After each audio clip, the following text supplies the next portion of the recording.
One of the good things about running a record store is that I got first dibs on everything that came in used. My first few years of business were a bonanza for used vinyl. My collection grew exponentially. After that, the local supply dried up and the used stuff came in dribs and drabs. People had different reasons for selling their records. Sometimes they just didn't like the stuff anymore. Sometimes they had multiple copies.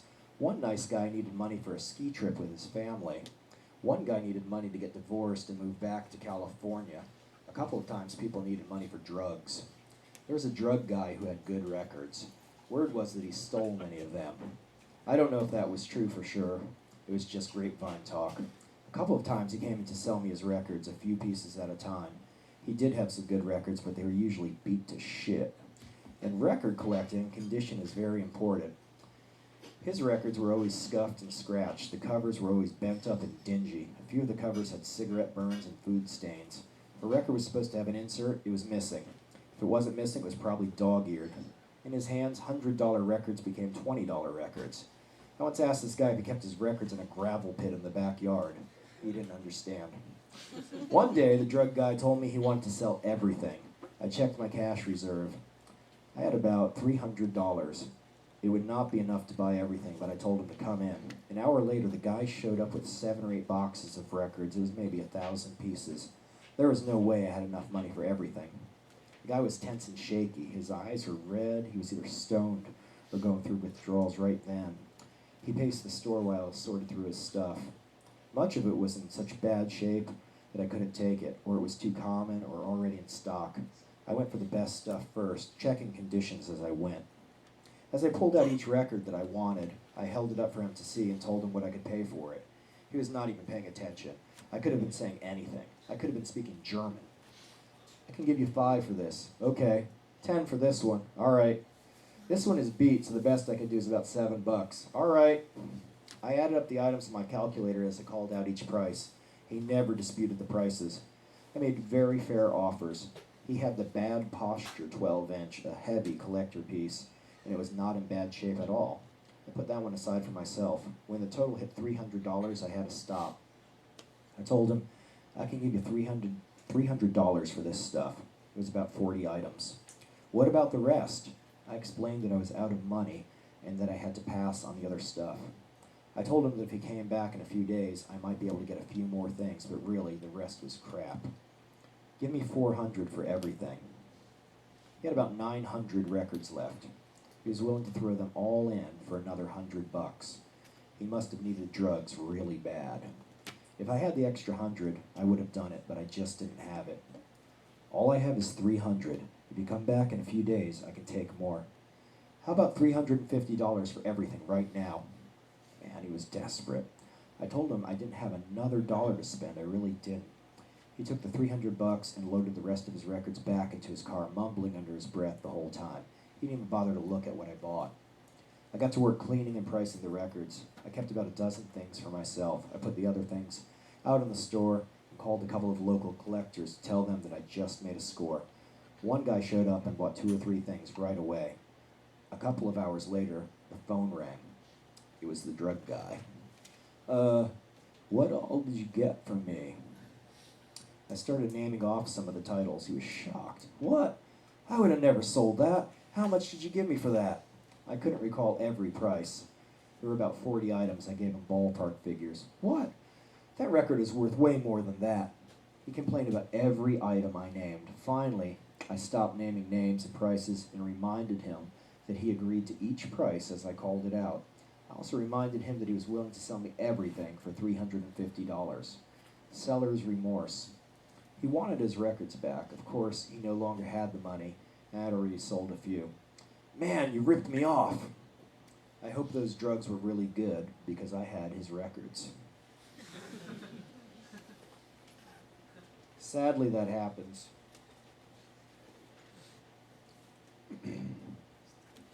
I've been listening to punk rock for less than a year when a guy in my neighborhood let me borrow the first MDC album.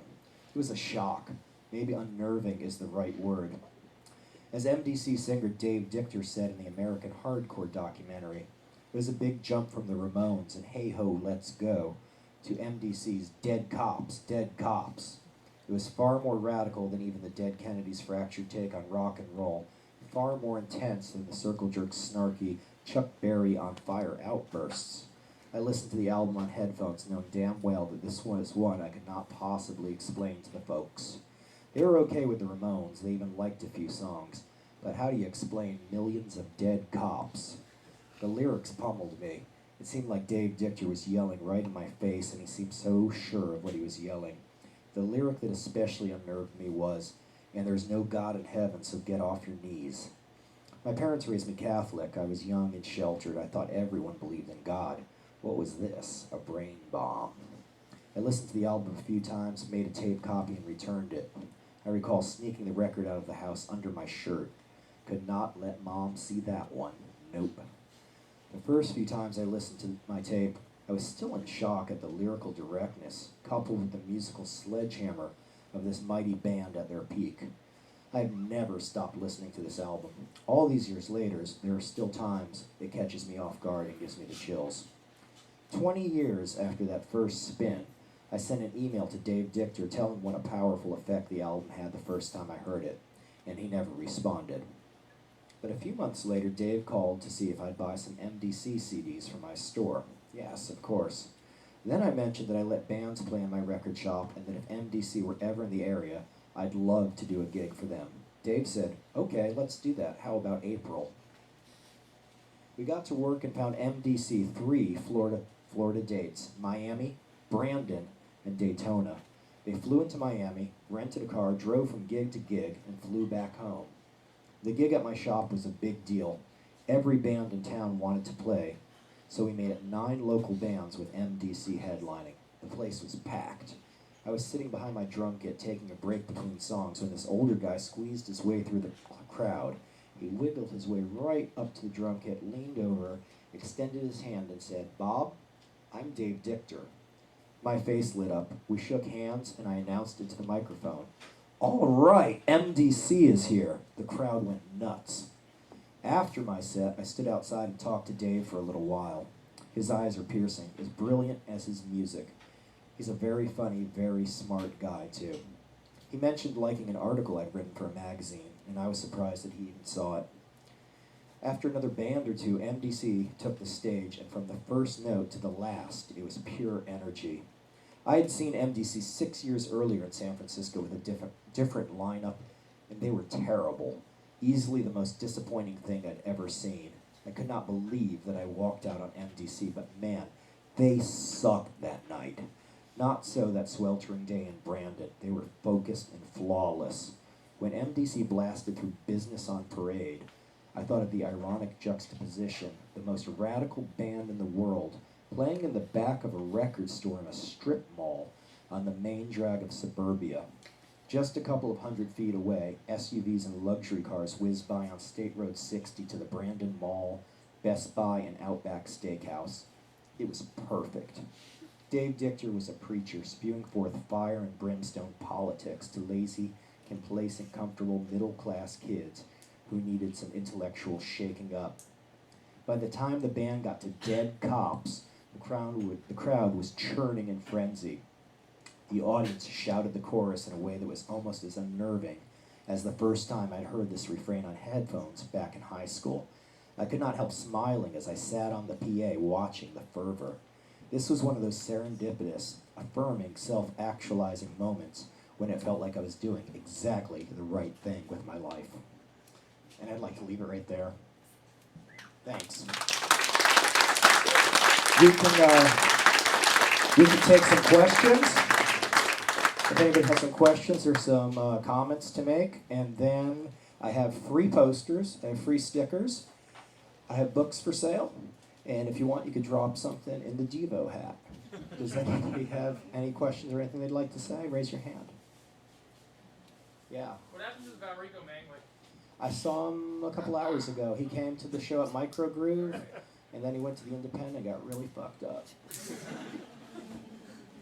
Anybody else have a question or something they want to say? Yeah, Bob. Did you ever stick to street dates? Danny is mentioning there's a thing in the music business called street dates, and some bigger record labels will sell you product, but you're not allowed to put it out on sale until a particular day. And in 1996, I got a box of Pennywise CDs on a Monday that weren't supposed to go on sale until a Tuesday. And for about 3 hours, people kept asking me, do you have the new Pennywise CD? Do you have the new Pennywise CD? And I kept saying, no, it'll be on sale tomorrow. And after I got asked for about the 10th fucking time, I just started selling the goddamn Pennywise CDs because I already had them. I paid for them, man. I bought like fucking 20 Pennywise CDs. And people kept asking me for them, and I felt like I was turning away money. I thought they were going to go to another store or something. So I sold like 2 of them. And after I sold 2 Pennywise CDs out of my store, I get a fucking phone call from the distributor that I bought them from. And he is this German asshole. And he was, you're selling the new Pennywise CD before Street Day. And I said, I'm sorry, man, I won't do it. I'll take them off the shelf. There's only 2 hours of business left in this day, and I won't sell any more till Tuesday morning. He's like, I don't believe you. So I was like, I'm sorry, I'm taking them off the shelf right now. I'm sorry I don't have a video phone so you can see that I'm taking them off the fucking shelf and putting them on a table in the back room. So this guy was still mad at me, and he hung up, and somebody from the record label, Epitaph Records, called me up and said, hey man, why are you selling the new Pennywise? I'm sorry, I sold 2 of them. No more, I won't sell any more till Tuesday. I'm sorry, I broke the law. That guy didn't believe me. Somebody else from fucking Epitaph called me up and yelled at me some more.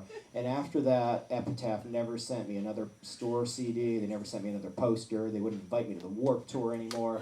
And I got on the Epitaph shit list to this day. Does anybody else have any questions or comments? Are you still making music? No, I'm not playing music anymore. I played in bands from 1985 until 2013. I played in 6 or 7 or 8 different bands. Some of them were pretty good. But I did that for a long time, and I don't feel like playing music anymore. I feel like that would be kind of standing in place. And I'm interested in doing stuff like this, because this is only the 5th or 6th time I've ever done this. And this is really interesting and exciting to me now. And I'd like to see how long I could do this until I don't want to do it anymore. Yes? What's the progress on the audiobook? Oh, we haven't started yet, but the book is currently available as paperback. It's available as an ebook, a Kindle. You can get the paperback and the ebook version directly from the publisher, microcosmpublishing.com, or you could get them from Amazon.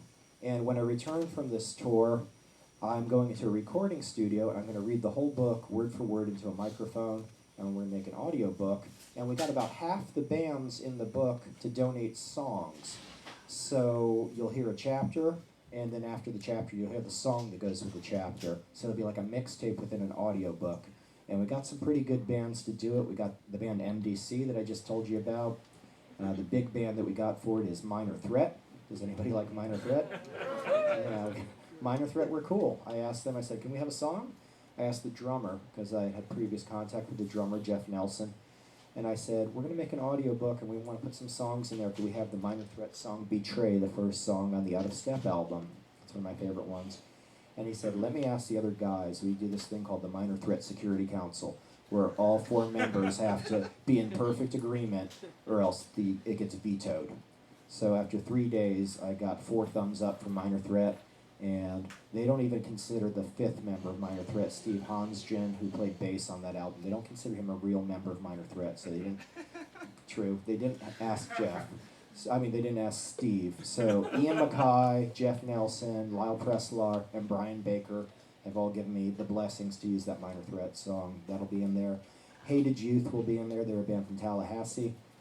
Disorderly Conduct, who I told you about, they'll be in there. A band from Fort Lauderdale called Gay Cowboys in Bondage will be in there. I put out a Gay Cowboys in Bondage CD with all their music back in 2006. Rob and I's old band Failure Face. Rob and Joe were in that band Slap of Reality. We're using a Slap of Reality song. It's going to be some old favorites, some stuff that you're familiar with, and it's going to be some bands you probably have never heard. So it's going to give some old bands a new life, maybe. And maybe some of the big names might attract some younger listeners who maybe never heard Minor Threat or MDC. And we're going to do that sometime in July, and I don't know when it'll be finished because I've never done it before. I don't know how long it'll take to read a book into a fucking microphone. Any other questions? I have a couple of questions. Yeah, go ahead. goes with what she asked if you still make music. Do you think bands in general, not just the old ones, a band that started now, do you think bands should have like a shelf life? You should only do certain things for a certain amount of time, not being around for 20 years, then having a reunion 20 years later? Do you think that would lose? Other question: is anything new happening today that you like, or is there any hope? Is any good stuff going on? There's always good music coming out, and I don't think that punk rock's dead. I don't think that punk rock sucks. A lot of people think that punk rock ended the year they graduated high school. And I don't believe that. I graduated high school in 1987, and I still check out new bands sometimes. I think the people playing the music should keep playing the music as long as it feels relevant to them. And I did it for a really long time, and I feel like I don't think I've done everything. I don't think I've seen it all and done it all. But I feel like I've played enough music in my life, and I want to do some things that I've never done before. I think these spoken gigs are kind of cool. Having the new book out, this is a first for me. I mean, I played in a bunch of different bands, and I played on like 12 or 15 records. I've made records before. I've been in recording studios before. I've been on lots of stages. I've sung in bands. I've played drums in bands. I've played bass in bands. I've done it. And I don't feel like standing in place anymore. I don't feel like treading water. I feel like moving forward and trying things that I've never tried before.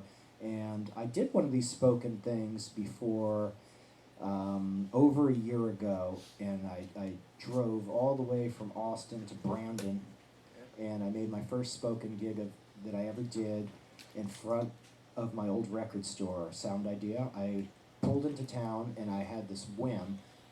I went to the Independent to shave and shave and brush my teeth at the Independent, and I been a long drive from Austin to here, like 19 hours, and I was basically bleary-eyed and delusional in the Independent, and I cleaned up a little bit, and I changed clothes in the bathroom, and I got on Facebook, and I went, hey, I'm in town, and if anybody wants to hang out, go meet me in front of the old record store, and I'll tell you some stories. And about 20 people showed up, but I was really nervous, and I was really tired. I was sleep deprived and hungry, and I think I was really terrible. So a few people showed up, and they said they liked it. So that was the first time I ever did that. And the second time I ever did one of these readings, was a few days ago in Austin when I left town. And I think it's going a lot better this time around. So this is an exciting new way to express myself. I express myself with music for a long time. And I think this is going to be my new thing for a little while. And yeah. Anybody else want to say anything? Yeah, I got one more question. Yeah, Danny. You're vegan, and like, how did you get into that, and why do you do that? I've been vegan for 15 years. Before that I was vegetarian for about 7 years, and in 2000, the woman that I was married to at the time, she and I decided that we didn't want to have children, we wanted to have dogs. And we got these 2 dogs, and we fell in love with them very deeply, very fast. And I made a real connection with animals at that point. I felt more strongly connected to animals than I ever had. And I felt like making a deeper commitment to animal welfare. And my wife and I were eating at an Italian restaurant one day, and my food had just been served to me and had cheese on it. And some of you are going to laugh at this, but I saw cheese the same way that I viewed meat. And I was like, man, I don't want to put this in my body anymore, and I don't want to use animal products at all anymore. I said to my wife, I'm going to eat this spaghetti with cheese on it, and then I'm going vegan tomorrow. And that was, it was a turning point. It was like a light bulb. I wasn't planning on it. I hadn't given it any thought. I was just sitting in this restaurant, and when the plate came and it sat in front of me, I looked at the cheese and I went, I can't do this anymore. I guess I already ordered this, and I'm already going to pay for this. This is my last non-vegan meal, and that was a little over 15 years ago. Is anybody else here vegan or vegetarian? Yeah. It's not something that I talk about that often because I think it's obnoxious. But if somebody asks me, I'll tell them about it. But I think I'm in pretty good health, and I feel good about not a cruelty-free lifestyle. I feel good about not murdering or exploiting or harming animals, and you don't have to if you don't want to, and you can look into it and you can make that decision for yourself. And about half of my friends eat meat, about half of them don't eat meat, and I don't care. Everybody makes their own decision. You know, it's a personal choice. Yeah. Yes. Anything else? Anybody else? Last question? Yes, Ryan.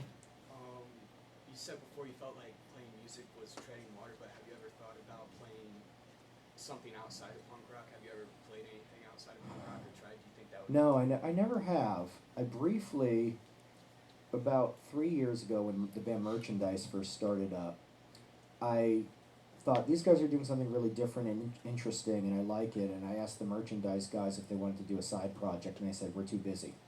So for a second I thought about doing a different style of music and seeing if that would be fulfilling, but now I just think I don't want to play music at all anymore. And one of the reasons I don't want to play music anymore is because the logistics of getting 4 guys all into the same place at the same time every week for band practice just fucking burned me out. And there was a guy that I played music with for 20 years, and he made me hate music. Because the motherfucker, the last year that I played in a band with him, we just called him the Crybaby. And I talked to I was trying to be classy and not name names, but God, for the last fucking 4 or 5 years, I played music with this guy for 20 years, and when we first started playing music together, he said yes to everything. I said, want to play this show this weekend? Yes. You want to practice today? Yes. And you want to go on tour? You want to make t-shirts? He said yes to everything. In the last 5 years we were together, he said, I don't want to play at the Pegasus Lounge. Nobody's going to come see us. I don't want to play with that band. They suck. So that guy made me hate being in a band, so I don't want to be in a band anymore. Any other questions? Yes? When you first started getting into like punk and hardcore, you said you're raised Catholic. What was that like for your parents as a transitioning point in your life? My parents, you know, they made us go to church every Sunday, but that was it. It was 1 hour of the week. And we didn't talk about religion before or after that. My parents made us go to church every Sunday because I think that they thought that would get them into heaven. And that's it. My parents don't have crosses hanging up their houses. We don't have any Bibles. None of us can quote the Bible. But and I kind of tried to hide some of those anti-religious aspects of punk rock from my parents. I didn't wear shirts, with anti-religious stuff on them because my parents would have freaked out probably. But they weren't overly religious. Not like, I know some people had some super religious parents who had real problems with that. My parents always thought that I was on drugs, even though I wasn't. They were more concerned about that. They were always looking at my eyes and trying to smell my breath when I came in. They were convinced that I was on drugs, even though I wasn't. And in my senior year of high school, a few of my friends got interested in drugs, and I didn't. And that was their choice. And I said, hey, if you guys want to do that, it works for you. I tried a couple of drugs a couple of times, and I didn't like it. So I said, I'm not going to do drugs. And my friends were like, okay, we are. So those guys, most of the people I hung out with did drugs, and I didn't do drugs. And again, just like the veganism, I think it's a personal thing, and everybody gets to decide whether they do them or not. And I decided, I'm 46, and a little bit after my 21st birthday, I had another one of those moments like the one I told you about with the plate of food in the restaurant, where I looked at it and said, I'm never doing this again. I had a moment just a couple of weeks after I turned 21. I was at the Hardback Cafe in Gainesville, and I used to drink alcohol. I didn't have a drinking problem. I wasn't a heavy drinker, but I'd go to a bar to see a band, and I'd drink a beer or two, and it was never an issue for me. And one day, a little after my 21st birthday, I was at the Hardback Cafe in Gainesville, and I had a beer in my hand, and I drank about half of it. I had about that much left, and I looked to the left of me, and everybody had a beer in their hand. I looked to the right of me, and everybody had a beer in my hand, and I went, this is a really fucking lame scene. Everybody here is doing exactly the same thing. Everybody's paying more attention to their alcohol than to the great band on stage, and that made me reevaluate drinking. I thought, why do people drink? What are the reasons for drinking? And I put down the beer that I had in my hand on the corner of the bar at the Hardback, and I tried to watch the band without drinking a beer for a while, and I just had these thoughts running through my mind, like, what's the purpose of drinking? Why should I be doing this? And why is everybody else here doing this? And I left the show early, and I walked home thinking about alcohol, for the couple of miles that it was from my dorm from the hardback to the dorm. And I said, I'm going to take a break from alcohol and just reconsider it. And before I knew it, a couple of months had passed. And then before I knew it, about 6 months had passed. And then before I knew it, I was talking to Rob on the phone. And I said, I haven't had alcohol in 6 months. And Rob said, I haven't had alcohol in however many years or something like that. And he said, the longer you do it, the easier it gets and you don't miss it. And it's been more than 25 years since I put that beer down on the counter. I haven't had one since. And around 1994, Rob started drinking. So, and if that's what he wants to do, that's cool. For me, it doesn't make sense. If it doesn't make sense for you, then I have to do it. People don't question, things like that. Maybe you should question, why am I doing this thing that I'm doing?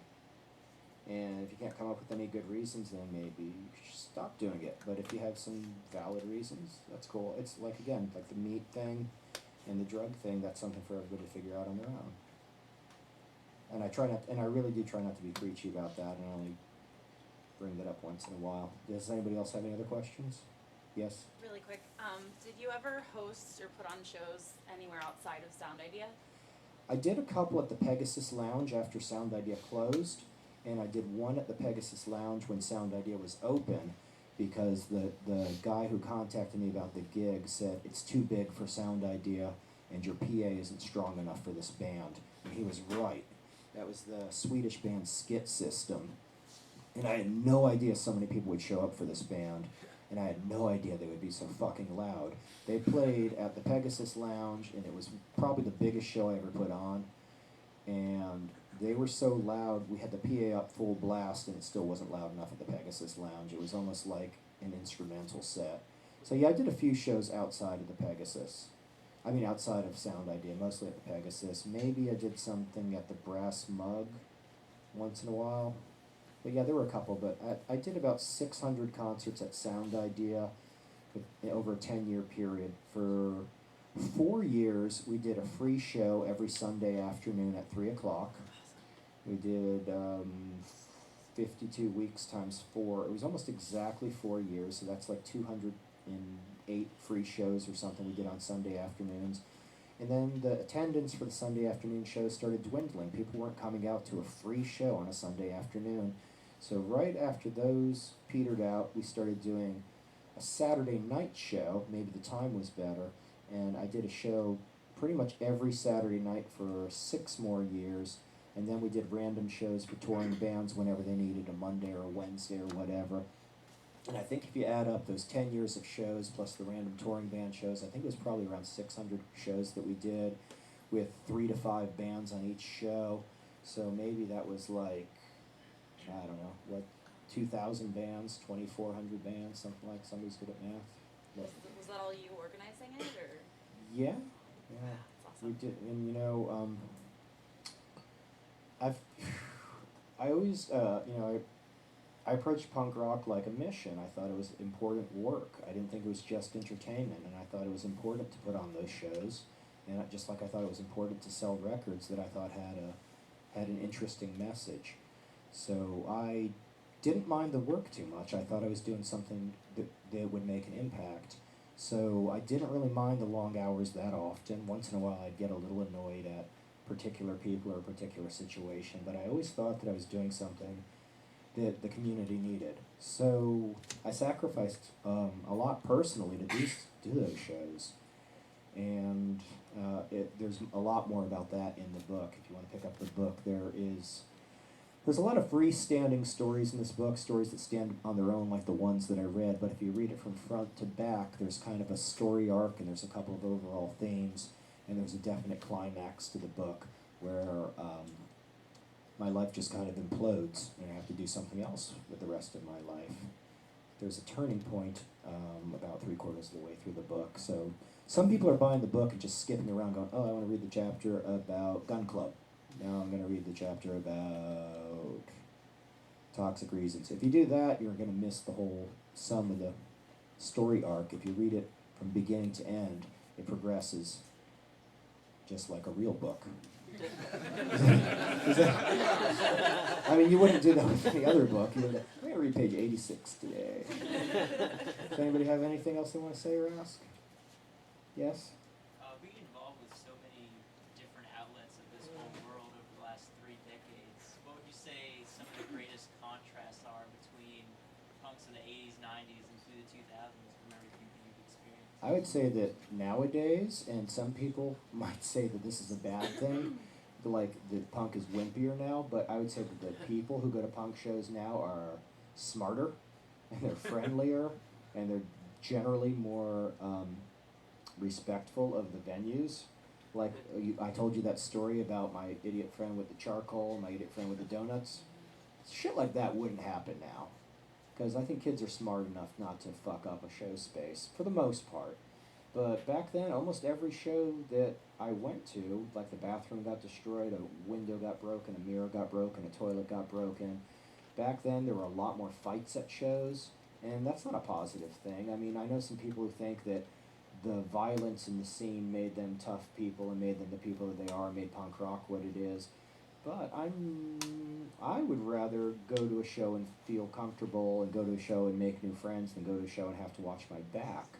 And I know a couple people who would disagree with me, who would say, I know somebody who says, kids today are too wimpy, kids today should get beat up once in a while. I know people who say stuff like that. That guy. But I would rather have a friendly scene. I would rather go to a show and have 50 friends than go to a show and wonder if I'm going to get jumped in the parking lot. Or I'd rather have a venue like Sound Idea that lasted for 10 years and 600 concerts than a place like that Sons of Italy Hall that I told you about in Stewart that did one show and the mirrors got broken and the windows got broken and there was donuts and the charcoal all over the floor. There was never a show there again. And the entire time that I lived in Stewart from 1979 until 1995, I think that was the only punk rock show in the city. Because shit got fucked up. That guy Scott did like one show a year, maybe 2 shows a year.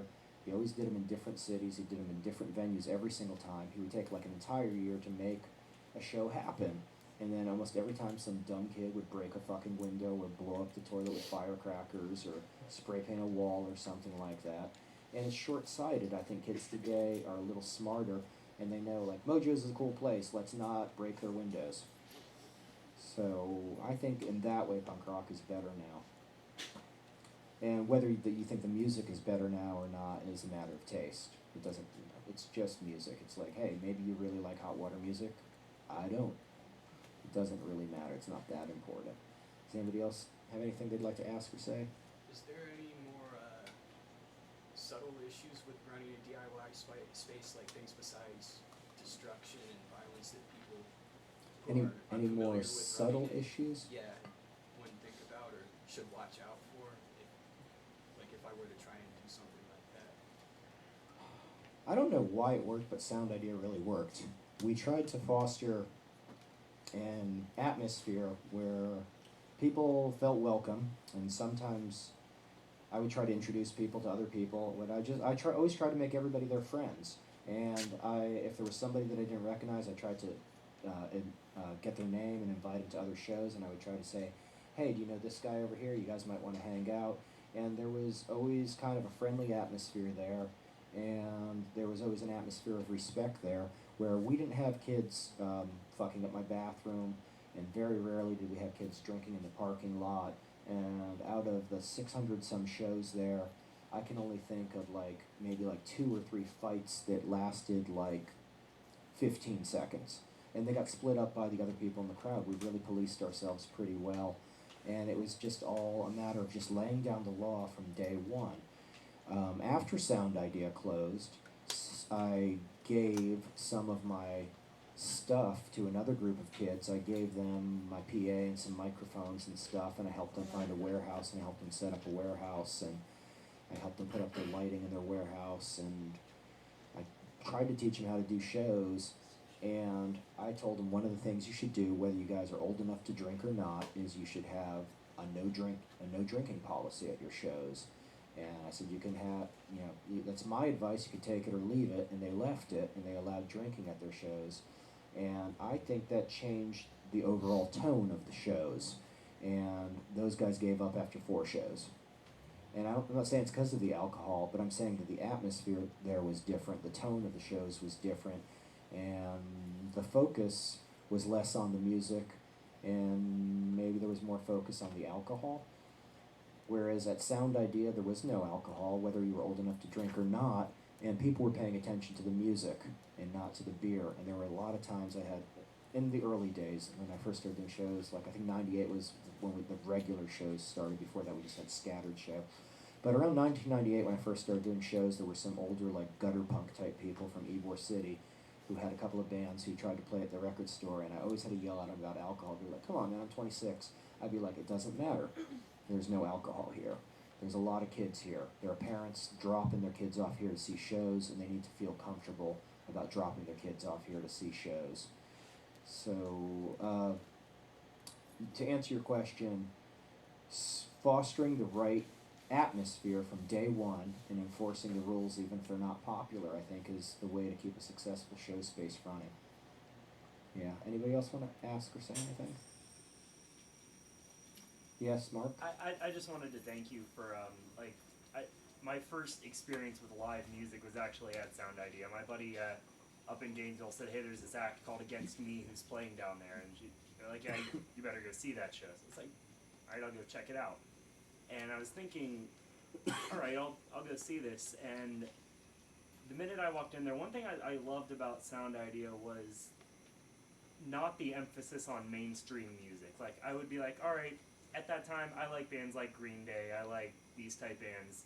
What would you recommend? And you were always willing to explain or, like, make recommendations on other really good bands that I may not have heard of based on what I liked, and I really appreciated that. And it's really turned into something that, like, music really means a lot to me now, and I just wanted to basically give a thank you for that because it Thanks, really Mark. has changed my life. Thanks, Mark. One of the themes in the book is sharing music. Over and over again, there are stories in this book about people making tapes for me, people loaning me records, and then later on me making tapes for people and me loaning people records. And if you got something that you like, if you got something that you think is good, share it, spread it around, man. Tell your buddy. It's like, hey, check out this band. You really need to hear it, and give to people who might not be hip to it. There used to be kids that used to come to my store that would want something like, Lagwagon or NoFX or Rancid, which people would say was mall punk or beginner punk, which is okay because it's the beginning, and then you get into the next step. You're like, if you like Rancid, maybe you'll like Os Rotten, maybe you'll like Los Crudos, maybe you'll like Spit Boy, maybe you'll like Drop Dead. So it's, some of those bands that you laugh at, some of those Warped Tour bands, some of those Epitaph record bands, yeah, they're a little commercial, they're slick, they're mainstream, those record labels make a lot of money and everything, but if it gets a really cool kid involved in the scene and interested and on the right path, and maybe that kid, instead of laughing at him for liking NoFX, maybe if you make him a mixtape of some stuff, maybe it'll take him further, and maybe 20 years from now he'll be putting on shows in your hometown. So, anybody else have anything to say or ask? No? Okay. Well, we have free posters and free stickers, and we have books. If anybody wants a book, I'll sign it for you if you want it signed. If you don't want it signed, I won't be offended.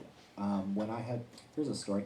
When I had my record store, Bobby Steele from the Misfits came into my record store, and I just happened to be playing the Misfits when he walked in. And he went, hey, that's me playing on that, I'm Bobby Steele. And I was like, yeah, I know what you look like. And he's like, you want me to sign your record? I was like, no.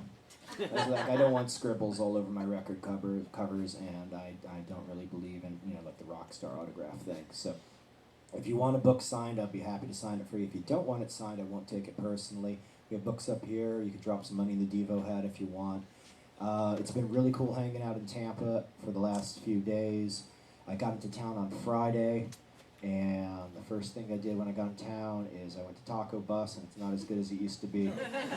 Then I went down to St. Pete, and I hung out with Rob at Planet Retro Records in St. Pete, and I did a reading at Planet Retro, and Permanent Makeup played, and Pillow Talk played, and then the next day I had kind of a day off in Tampa. I did an interview on WMNF, and you can download that if you go to WMNF Saturday Asylum. You can look for the 4th of July 5 o'clock show. I did an all-American punk special, and I played mostly kind of weird, obscure bands from the 70s and 80s that maybe people haven't heard, like Half Japanese and the Urinals and the Frantics. I also played a couple of bigger bands like the Adolescents and 7 Seconds. You can download that on WMNF.org. Look for Saturday Asylum, Scott Imrich, July 4th edition. It's a 2-hour show. I'm the second hour. I'm from 5 to 6, if you want to hear that. And then today I went to Microgroove, and I did a whole different set of shit at Microgroove, and then I met some friends at the Independent and came here.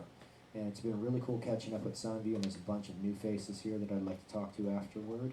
So that's it. Thanks you all for coming out tonight. Tomorrow I'm in Gainesville. If nobody's doing anything tomorrow, even though it's not as good as it used to be, I'm meeting a couple of friends for lunch at Taco Bus at noon. Just a couple of people who I haven't been able to catch up with over the last 3 days. Just told anybody who wants to hang out a little bit more to have lunch with me 12 o'clock tomorrow at the Taco Bus on Nebraska and Hillsboro. That's where I'll be if anybody wants to hang out a little bit more. So thank you all for coming out tonight. If you feel like following me up to Gainesville tomorrow, I'm at a place called Arrows Aim Records. Thanks.